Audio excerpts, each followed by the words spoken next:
Hello everyone, आज हम लोग पढ़ेंगे क्लासिफिकेशंस ऑफ हेमिकोडेटा कि हेमिकोडेटा के क्लासिफिकेशंस क्या है। ठीक है, तो चलिए देख लेते हैं हेमिकोडेटा। इसका हमने आप लोग को जनरल कैरेक्टर्स बता दिया है, जिसमें कि हमने आप लोग को बताया कि सबसे पहले जो होता है हेमिकोडेटा को साइंटिस्ट ने किस में रखा था, कोडेटा के अंतर्गत रखा।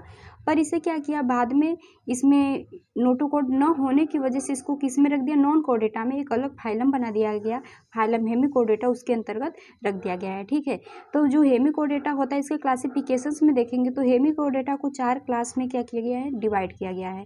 इसमें कि हमारा सबसे पहला है एंटोरोप्यूसिडा, एंटेरोब्रेंकिया, एंडप्लेक्टो, स्फोरोइडा एंड ग्रेप्टोलिटा। ठीक है, ये 4 क्लासेस में क्या किया गया है, हेमिकोडेटा को बांटा गया है। एंड इसमें से जो होता है टेरोब्रेंकिया जो होता है, इसको क्या किया गया है कि 2 ऑर्डर में डिवाइड किया गया है, जिसमें कि हमारा सबसे पहला ऑर्डर क्या है, सबसे पहला है रोब्डोल्यूरिडा एंड सेफेलोडिस्सिडा। ठीक है, इतने में इसको क्या किया गया है, इसके 2 ऑर्डर्स होते हैं। तो देख लीजिए, ये एक आउटलाइन है आप लोग का क्या, हेमिकोडेटा के बारे में। ठीक है, ये आउटलाइन है। अब हम क्या करेंगे कि इसमें सबसे पहले हम किसको पढ़ेंगे, एंटेरोप्यूसिडा। इसमें हमें क्या है, बेलेनोग्लोसस, जिसके बारे में कि हमें क्या करना है कि बीएससी 5th सेमेस्टर में इसकी कंप्लीट नॉलेज को इसके बारे में लेना है। ठीक है, बेलेनोग्लोसस के बारे में। तो आप लोग एंटेरोप्यूसिडा जब पढ़िएगा तो आप लोग अपने माइंड में हमेशा बेलेनोग्लोसस को लेकर पढ़िएगा। इसका डायग्राम भी हमने आप लोग को बताया था, इसका डायग्राम इससे पिछले वीडियो में हमने इसी के अनुसार इसके क्या हेमिकोडेटा के बारे में पढ़ा था। ठीक है, कि जो बेलेनोग्लोसस होता है उसमें क्या होता है, इसका बॉडी जो होता है प्रोबोसिस, कॉलर एंड ट्रंक में डिवाइड होता है। ये सारे हमने आप लोग को इससे पिछले वीडियो में भी बताया है। तो आप लोग अपने माइंड में जो है एंटेरोप्यूसिडा जब पढ़िएगा तो इसी को लेकर के पढ़िएगा। तो चलिए देख लेते हैं एंटेरोप्यूसिडा के लक्षण। ठीक है, देखिए, जो हमारा एंटेरोप्यूसिडा होता है इसको हम क्या कहते हैं, कॉमनली एक्रोन या फिर टोंग वॉर्म भी कहते हैं। ठीक है, जो हमारा एंटेरोप्यूसिडा के अंतर्गत जो भी एनिमल्स आते हैं उसको क्या कहते हैं, एक्रोन या फिर टोंग वार्म से कहते हैं। और ये क्या होते हैं, सोलिटरी होते हैं। सोलिटरी मतलब कि ये अकेले रहने वाले होते हैं। फ्री स्विमिंग मतलब आराम से स्विमिंग करते रहते हैं। एंड बरोविंग एनिमल्स होते हैं। आप लोग को हमने बताया था बेलेनोग्लोसस मतलब हेमिकोडेटा के जब जनरल कैरेक्टर्स बताया उसमें बताया था कि ये कैसे होते हैं कि जो समुद्र की तली होता है उसमें इस प्रकार से क्या करते हैं, बर्रो बनाते हैं। उनका जो प्रोबोसिस का पार्ट होता है उससे क्या कर रहे थे, बर्रो बना रहे थे, और बर्रो बना के इसके अंदर ये क्या कहते हैं, रहते हैं। ये हमने आप लोग को उसमें बताया है। ठीक है, तो यही ये बताया गया कि सोलिटरी होते हैं मतलब अकेले होते हैं, मेल अलग फीमेल अलग, मतलब सभी अलग अलग ही रहते हैं, दूर दूर रहते हैं। ठीक है, सोलिटरी अकेले रहते हैं, फ्री स्विमिंग आराम से स्विमिंग करने वाले होते हैं, और बर्रो बना करके रहने वाले ये एनिमल्स होते हैं। और क्या बताया गया है कि they are marine animals. Marine animals मतलब क्या होता है कि ये कहाँ पे रहते हैं, समुद्र में रहने वाले होते हैं। ठीक है, बताया था समुद्र की तली में बर्रो बनाकर रहते थे, वही बात इसमें है कि जो भी हमारे एंटेरोप्यूसिडा है, सीधे सीधे जो बेलेनोग्लोसस होता है ना, उसी के बारे में इसमें आप लोग लिख सकते हैं। ठीक है, और इसमें क्या होता है कि बॉडी कंसिस्ट क्या रहता है, क्या क्या, प्रोबोसिस को, कॉलर को एंड ट्रंक को। ये हमने आप लोग को बताया था, डायग्राम में भी दिखाया था। क्या बताया था इसमें कि इसमें जो एक अपर पार्ट इस प्रकार से होता है जिसको हम प्रोबोसिस कहते थे, उसके बाद ऐसे हमारा कॉलर था, उसके बाद हमारे यहाँ पे ऐसे क्या था, ये था ट्रंक था। ठीक है, यही चीज इसमें भी बताया गया कि इसका जो होता है 3 पार्ट में बॉडी डिवाइड होता है, प्रोबोसिस, कॉलर, ट्रंक में डिवाइड होता है। ठीक है, और इसमें क्या बताया गया है, इसमें देखिए जो तो कॉलर होता है विदाउट सिलिएटेड आर्म।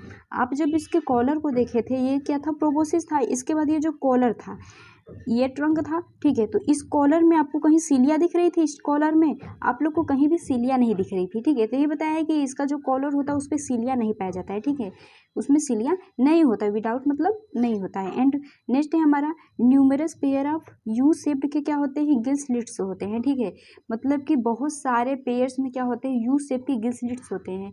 अब ये गिल स्लिट्स क्या काम करते हैं, देखिए इसके ना बहुत सारे काम होते हैं। जैसे कि सबसे पहला तो आप लोग जानते होंगे कि इसमें काम करता है, रेस्पिरेशंस में काम करता है। ठीक है, श्वसन करने में, क्योंकि ये वाटर में रहते हैं। गिल स्लिट्स जो होते हैं ना, ये गिल्स इसके क्या होते हैं, एक पार्ट होते हैं। सिर्फ गिल्स और गिल स्लिट्स एक नहीं होते हैं, गिल्स का ये क्या होता है, पार्ट होता है। किस में हेल्प करता है, सबसे पहले रेस्पिरेशंस में हेल्प करता है। दूसरा किसमें, वाटर को अंदर ले जाता है, एंड वाटर को बाहर ले जाने में क्या करता है, यह हेल्प करता है। ठीक है, ये संरचना है बेलेनोग्लोसस का। इसी के बारे में आप लोग को क्या है, एंटेरोप्यूसिडा के बारे में लिखना है। ठीक है, और नेक्स्ट इसी में देखिए, इसमें और क्या बताया गया कि जो इसका एलिमेंट्री कैनाल होता है स्ट्रेट होता है, सीधा होता है। आप लोग इसका जो बॉडी देखिए, देखिए इसका बॉडी देख नहीं रहे हैं आप लोग को, स्टेट दिख रहा है इस प्रकार से, ऐसे दिख रहा है। तो जब इसका बॉडी इस प्रकार से है तो इसका जो होता है एलिमेंट्री कैनाल भी तो इसी में रहेगा, तो ये भी स्ट्रेट होता है।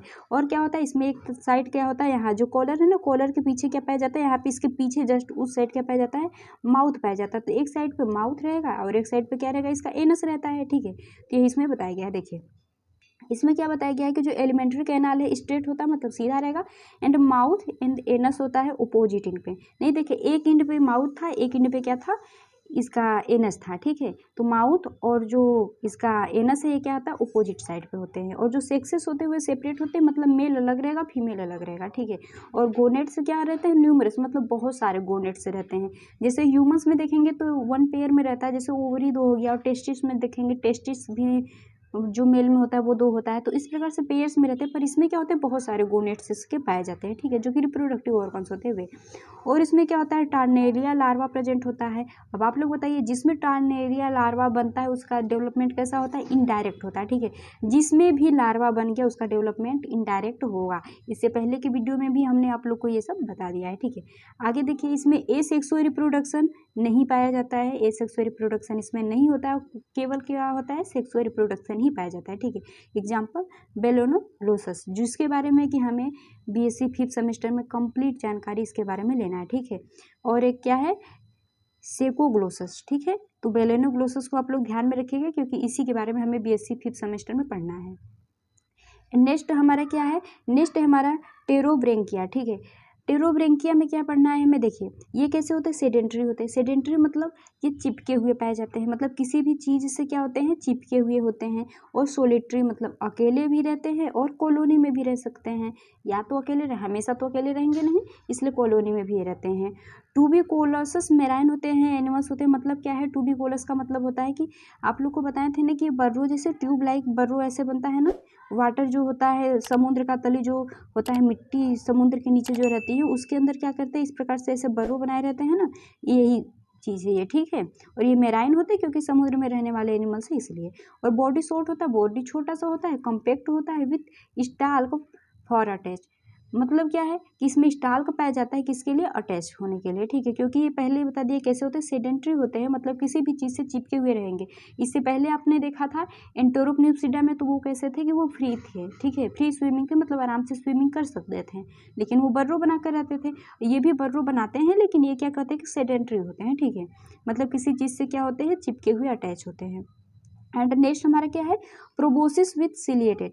प्रोबोसिस उसमें आपने देखा था कि उसमें सीलिया नहीं पाया जाता था, यही था ना। और इसमें क्या है कि जो प्रोबोसिस है उसमें क्या पाया जा रहा है, सीलिया पाया जाता है, एंड टेंटिकल्स पाया जाता है। आप लोग को टेंटिकल्स के बारे में पता होगा कि टेंटिकल्स जो होते हैं क्या करते हैं कि भोजन को क्या करते हैं। जब आपने ओबेलिया पढ़ा था तो ओबेलिया में आप लोगों ने देखा था कि जो ओबेलिया था उसमें क्या चारों तरफ, उसके माउथ के चारों तरफ क्या पाए जाते थे, इस प्रकार से टेंटिकल्स पाए जाते थे ना, जो कि क्या करते थे कि वाटर में से भोजन को, इसका माउथ यहाँ रहता था तो वाटर से भोजन को क्या करते थे, कैप्चर करवाने में हेल्प करवाते थे। यही काम करवाते हैं, टेंटिकल्स यही काम करवाता है, ठीक है। इसमें भी तो इसमें जो प्रोबोसिस था, प्रोबोसिस पे क्या पाए जाते हैं, सिलिएटेड टेंटिकल्स होते हैं, जो कि प्रोड्यूस करता है ciliary feedings and currents of water. मतलब वाटर्स में जो भी इसका भोजन होता है ना उसको पकड़ कर लाने में हेल्प करते हैं जो टेंटिकल्स होते हैं, ठीक है। और नेक्स्ट हमारे क्या है, एलिमेंट्री कैनाल्स जो होते हैं यू शेप के होते हैं, ठीक है। Anus dorsal lying near mouth. देखिए उसमें आप लोगों ने किस में पढ़ा था, एंटेरोन्यूसिडा जब बता रहे थे तो उसमें आप लोग को बताया था कि एनस एक साइड पे रहेगा और उसके जस्ट अपोजिट साइड पे हमारा माउथ था, यही था ना उसमें। लेकिन इसमें क्या है कि जिस साइड पे एनस है उसी साइड पे क्या होता है, माउथ भी रहता है, ठीक है। एनस माउथ जो होते हैं वे किधर होते हैं, सेम साइड पे होते हैं, ओके। नेक्स्ट देखिए, नेक्स्ट इसमें क्या बताया गया कि जो सेक्सेस होते हैं वे सेपरेट होते हैं या फिर यूनाइटेड, एक में भी रह सकते हैं, अलग अलग भी रह सकते हैं, ओके। और ये सिंगल होते हैं और वन पेयर गोनेट्स हो सकते हैं, या तो गोनेट्स सिंगल हो, एक ही हो, या फिर पेयर्स में भी रह सकता है। और इसमें जो गिल स्लिट्स होते हैं वन पेयर में होते हैं या फिर एब्सेंट रहेंगे, और कभी भी ये यू शेप के नहीं रहेंगे, ठीक है। इससे पहले आपने देखा था कैसा था, यू शेप का था, और इसमें कभी भी ये यू शेप के नहीं रहते हैं। और इसमें जो डेवलपमेंट होता है डायरेक्ट होता है, डायरेक्ट डेवलपमेंट हुआ इसका मतलब क्या है कि इसमें लार्वा नहीं बन रहा है, ठीक है। या फिर इसमें लार्वा जो होता है लार्वल स्टेज भी पाया जाता है। अब यदि लार्वा स्टेज भी बन रहा है तो इसका मतलब सीधे सीधे कि इसमें जो डेवलपमेंट हो रहा है वह डायरेक्ट भी हो सकता है, मतलब लार्वा नहीं भी बन सकता है, और लार्वा बन भी सकता है, मतलब इनडायरेक्ट भी होता है, इनडायरेक्ट भी होता है, ठीक है, दोनों तरीके से होता है।